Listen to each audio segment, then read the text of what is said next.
Ang bagong tuig kanunay kini nagdala og walay kasiguruhan.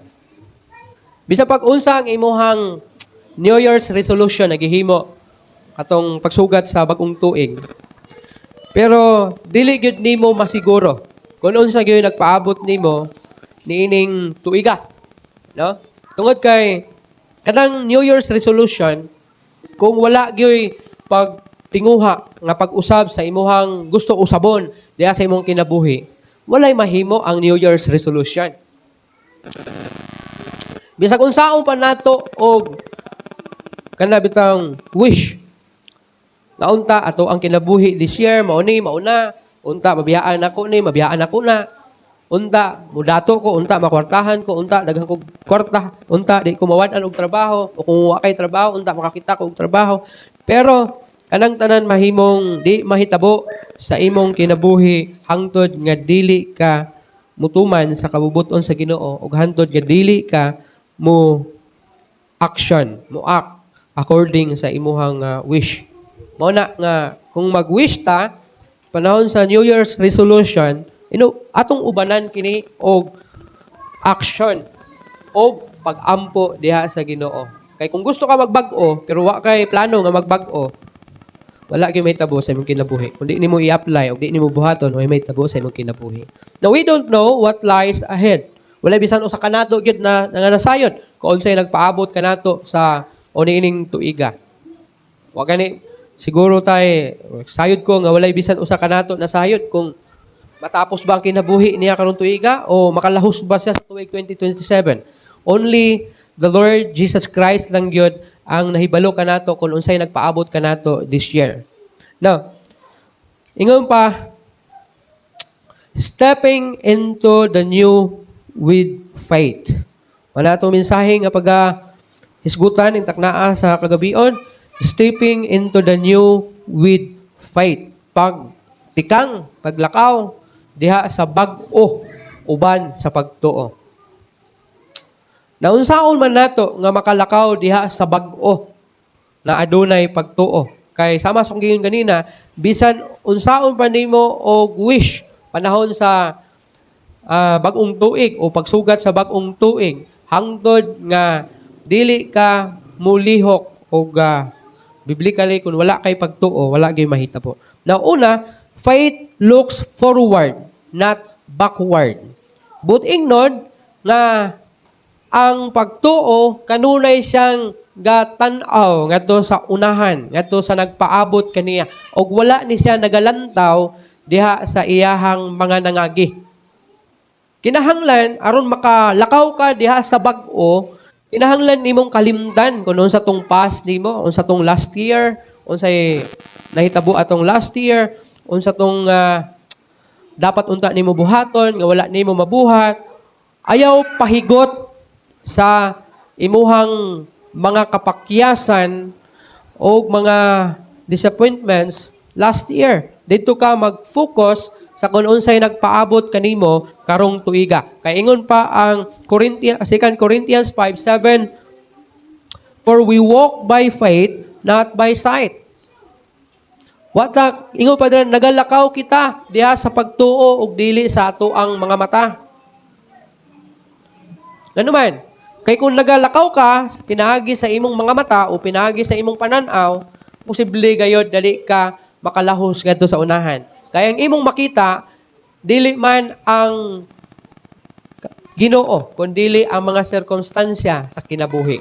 Mga babag, mga ginatawag nato na mga gapnod sa kinabuhi nga nagpaabot sa unahan. Una, kinahanglan na magalakaw kita diha sa pagtuo. Ano man? Because faith moves despite fear. Luyo man sa kahadlok, kung naa kay pagtuo, magalihok ka. Magalakaw ka. Bisan aduna kay, bisan may bati ka o kahadlok, tungod kay aduna kay faith. Kana bitong giingon ni Salmista David sa Psalms 23, nabisan maglakaw ako, walog sa landong sa kamatayon, dili ko mahadlok. Ano man? Kay may faith siya sa Ginoo. Wala siya mahadlok kon unsay nagpaabot sa iya sa unahan, mamatay man siya o mabuhi, masakit man siya o maayong lawas, mawad-an man siya sa lapi o maadunahan man siya, abundansya man ang kinabuhi o malumos siya sa kawalan-on, dili siya malisang o dili siya mahadlok kay naglakaw siya diha sa pagtuo sa Ginoo. Another thing, faith obeys before understanding. But pasabot ani, nga tungod sa imong pagtuo, magmatinumanon ka. Dili kay sabton usa nimo, imo usang paminsaron, una ka mutuman. But pasabot, nakanabitaw kung suguon ka sa Ginoo, dili na ka maghunahuna nga mahayahay ba ako kinabuhi, madato ka ako diha, o basig kamatay ko diha, kung anha ko diha. Kung dili na niya na una-hunaon. Mudiritso na sa glakaw, tungod kay may faith siya sa Ginoo, ug nagtuogid siya, nga dili siya pasagdan sa Ginoo. Na kung mamastor ka, o niya, tawgon ka sa Ginoo, alangan magunahuna pa ka nga, murag, matay siguro ko diha, siguro, di siguro ako dawaton, basig di ko kalahutay, basig mapasmo ko, unsa ipakaon ako sa kong pamilya. Pero kung may faith ka sa Ginoo, mulakaw ka. Ngaway pagunahuna kung unsa ang dangatan nimo tungod kay mao kanay sumbanan sa lig-on nga pagtuo nimo diha sa Ginoo. Faith believes God's promises. Nganong mulakaw man ka? Tungod kay ang pagtuo nagasalig siya sa saad sa Ginoo. Kung mulakaw lang ka, ug moingon na Ginoo sa imo, lakaw. Unya nilakaw ka. Ang imong faith nagtuo sa saad sa Ginoo. Unsa man ang saad sa Ginoo? Isa sa mga saad sa Ginoo, I will never leave you nor forsake you. Dili ko ikaw pagabiyaan ni pagkatalikdan. Unay saad sa Ginoo, milakaw ka tungod kay nagtuo ka sa saad sa Ginoo. Another thing, ningon si Jesus Christ sa libro sa Matthew, ingon niya, seek ye first the kingdom of God and His righteousness, and all these things shall be added unto you. Di ba? Tungod kay may faith siya sa Ginoo, nagtuogid siya sa saad sa Ginoo, nga tumanon sa Ginoo ang iyang saad, basta unahon lang siya, iyahang idugang kining mga butanga diha kanimo. Now remember the story of Abraham. Abraham left his home without knowing the destination. Sa diha nga gitawag siya sa Ginoo sa paglakaw ngadto sa usa ka dapit. Pero wala gani siya sulti sa Ginoo asa ning dapita, basta lakaw lang. Kaya ang Ginoo maggiya sa iya. That's why nilakaw siya. Dala niya yung mga animals, dala niya yung wife niya, milangyaw siya ngadto sa laing nasod. Wala siya paryente dito Wala siya mga higala dito Walay tao nga pwede niyang sangpiton pag abot dito Unlike sa kita kay kung matutag Manila lang usa. Kung matutag Manila, bisan katong dili kaayo na to kaila sa una, atoa lang yung i-chat aron maki-close ta kay lagi para aduna ta unyay amigo dito aduna tay kaila. No? Katong tao nga talagsargod mo makita tag once in a blue moon lang. Pero tungod kay niadto kag Manila, imo siyang gikontak. Bisag dili mo close. Kaya naman, gusto ka nga naa kay connection pag abot sa Manila. Pero si Abraham, wala may cellphone atong panahon Wala po'y telegrama atong panahon Ang iya lang bugtong na nadungog na sugo, maulang gyud ang tingog sa Ginoo, nga giingnan sa Ginoo. Lakaw ngadto sa laing nasod, langyaw dito So milangyaw siya. Gidaan niya yung mga kaptangan, gidaan niya yung mga animals, gidaan niya yung asawa, gidaan niya yung pagumangkon nga silat.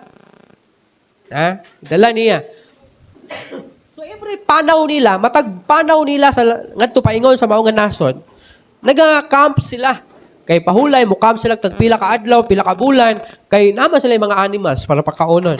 And then langyaw na port. Hantod na, during silang panaw, nanaghan ang mga animals, nanaghan ang mga tao, mga sulugoon, hantod nagkasumpaki sila o si Abraham. Bato niingon si Abraham, ingon niya, lat, kanang pagpili, ikaw una magpili. Pagpili, kung asa ka muadto. Kung mupaingon ka sa patag, muadto ko sa syudad. Kung muadto ka sa syudad, padulong ko sa patag. Natod niya. So karon kay silat, di man inana ka close sa Ginoo. So gipilit niyang niadto siya syudad. Asang syudara? Sa Sodoma o Gomora. So kay padulong man dito sila, mian hipod siya diri padung sa patag. Balumaw siya gingon sa Ginoo sa kay Abraham. Ingon sa Ginoo kay Abraham. Ingon niya, Abraham, diri mo star Pabilin aning dapita kay ako ning ihatag sa imuha. Ingon niya, tanan nga makita sa imong mga mata, imo na. Oh, see? Kuya kayo no? Nganong ihatag to sa Ginoo sa iya? Because grabe ang iyang faith sa Ginoo. Mao bitaw gitawag siya og amahan sa pagtuo si Abraham. Katong dapit nga iyahang gipuy-an mao to ang Kanaan. Nga diin gibiyaan sa mga Israelites kay nipuyo dito sa Egypt. Nga diin gitawag sa Ginoo og balik aron mopuyo sa promised land. Katong gipuy-an sa ilahang katigulangan nga si Abraham og si Isaac og si Jacob. Nga mao ang promised land na gitawag og Kanaan nga mao na arong nasod sa Israel, Palestine, Iran, Afghanistan, Lebanon, mao na silang mga lugar karon, Syria, apil na. Hilabihan kadako ang gihatag sa Ginoo kay Abraham. Nga yuta, kay ingon ko ng Ginoo, nga tanan makita sa imong mga mata imuha na. Anong nahitabo man na siya tungod sa iyang faith sa Ginoo. Grabe ang iyang faith sa Ginoo. Wala man ta masayon unsay nagpaabot nato sa unahan. Pero ligunon nato atong faith, atong pagtuo sa Ginoo. Another thing, faith requires obedience. Kay kung wala kay pagsunod ug dili ka matinumanon, walay pulos ang imuhang pagtuo sa Ginoo. Ingon ang James 2:17, faith without works is dead. Unsa daw ang pagtuo nga walay buhat, patay. Mao na kung nagtuo ka pero wala nimo buhata, mahimong patay kana nga klase nga pagtuo. For example, mingon ka nga, Lord, sa tuig 2026 magbag-o na gyud ko. Di na ako moinom, di na ako maghubog-hubog, di na ako magsugal, di na ako magbisyo. Magbag-o na gyud ko. Pero tungod kay dili man ka obedient sa Ginoo, walay ka usaban ang imong kinabuhi. Nag-requires man gud na siya og obedient. For example, ningon ka nga dili na ako maghubog-hubog. So kinahanglan tumanon nimo. Kung nigilok ang imong liog, ug ang imong tilaok, kinahanglan mo obey ka sa imong faith na usabon ka sa Ginoo. Kaya di man jud ka usabon sa Ginoo hangtod nga dili ka mosunod. Ha? May man og robot ta. Naman tay kagawasan nagihatag ang Ginoo. Inana ka maayo ang Ginoo sa tuwa, may free will ta. Nagihatag sa Ginoo. Wala pag-ingon sa Ginoo, nga pag-ingon nimo Lord, bag-uha ko. Pero dili pud ka mo action, dili ka mo submit, dili ka mo obey. Alangan man og pugson sa Ginoo nga bag-uhon jud ka. Nga wala man ka nag-obey. May man og gihimo ka sa Ginoo nga robot na pag-ingon nimo nga kanang master, gusto ko mag-usab, bag-uha ko sa 2026, remoton ra ka sa Ginoo. O sige, mao na imong gusto, mao ni o. Alangan may nanang Ginoo, di man na Ginoo, dili man gud controlling ang atong Ginoo. Ha? Tagaan ta kagawasan sa Ginoo. Walang naano na sa imo kung mag-obey ka. Ingon pa, faith obeys God's word. Kung gabasa ka sa word sa Ginoo, pamalandong ka sa word sa Ginoo, ug bituo ka niini, kinahanglan mutuman ka. Kay wala may pulos ang word sa Ginoo kung dili ka mutuman. For example, ang Bible nag-ingon, seek ye first the kingdom of God, pero dili ka mutuman. Pero may faith ka nga kini siya pulong sa Ginoo, pero wala ka ga-obey. Wala gyapon na, wala impact sa ato ang kinabuhi. Nag-ingon lang pulong sa Ginoo, ingon siya nga ayaw kamo kaguol, salig kamo sa Dios ug salig usab kamo kanako. Unya, pag-abot sa mga problema, grabe ang imuhang kaguol nga gibati. Di ba ingon na pulong sa Ginoo, isalig sa Ginoo, isalig kay Jesus Christ. Pero unsa nahitabo, gipasaan nimo ang tanan problema. So walay pulos. Kay faith sa word sa Ginoo, kay gisulti man na siya pero wala man ka nag-obey, kawang ang tanan. Faith forgives. Wala kung nakay kaaway last year, nakay kasilo last year, nakay di mapasaylo, yagin tuig, bag-uhan na siya karon tuiga. Pasayloan na kay 2026 naman ta. Nya gawas pa niya ana. Ato naman tong hikalimtan, di ba? Kalimtin na tong mga nangagi. Ay na to bauna. Kay lisod kay kung baon-baonon nato na siya. Kay kung baon-baonon nato na siya, maglisod tag lahutay ngadto sa unahan. And then another thing, faith steps out. Kung mingon ta nga ang pagtuo mo mugawas, kinahanglan nga ato gining i-apply sa atong kinabuhi. Nga mapakita nato ang ato ang pagtuo sa Ginoo. Mapakita nato na nagtuo gid ta sa Ginoo. What is God asking you to obey this year. Unsa ba ang gusto sa Ginoo nga wag pangayo sa Ginoo diha sa imuha nga imuhang tumanon karong tuiga? Basin last year, gisugod ka sa Ginoo na ay gusto ipabuhat sa Ginoo sa imuha pero wala ka makatuman. Ha? Basin karon tuiga, napoy gusto ipabuhat sa Ginoo sa imuha. Kinahanglan nimong musanong sa ipabuhat sa Ginoo sa imuha. Kinahanglan nimong mag-ubing kay walay pulos ang atong faith sa Ginoo kung dili ta makabalo tuman. And lastly, faith releases control to God. Unsa ang pagtuo? Ang pagtuo naga-release, nagabuhi sa iya diha sa Ginoo. I mean, salig niya sa Ginoo ba ang tanan. Naga-realize siya diha sa Ginoo. Bisag unsa may tabo, God is in control. Na diin, dili nimo kabalakan o dili nimo ikahadlok kung unsay mo dangat kanimo kay gi-release naman nimo ang control diha sa Ginoo. Kanabang sakay ka og jeep. Nganong makatulog ka sa jeep? Bisag unsa nga mga sakyanan, nganong makatulog ka nga dili man ikaw ang driver? Tunay may faith ka na makaabot ka sa imong destination na kanang imong driver, di na niya ibangga ang sakyanan, kanang imong driver kay tarong na og pangutok, dili buringog, dili paspasiro, kaskasiro, dili abusado sa dalan. Mo nang relax kay ka, na makapanahon, makatulog ka, wala kay gibati nga kabalaka bitaw, nga, hala, di ba? Katesting mo anang nagsakay mo niya, hala, murang mag, na-diferensya ni driver, kasi bangga ni sonahan niya, kanaugon na ka ba? Murang naog na siguro ka, di ba? Di ka mahimutang? Nga, gibati nimo ang kabalaka, kahadlok, mura kag kanaugon, o nagunahula kang kalusa pa man nimo.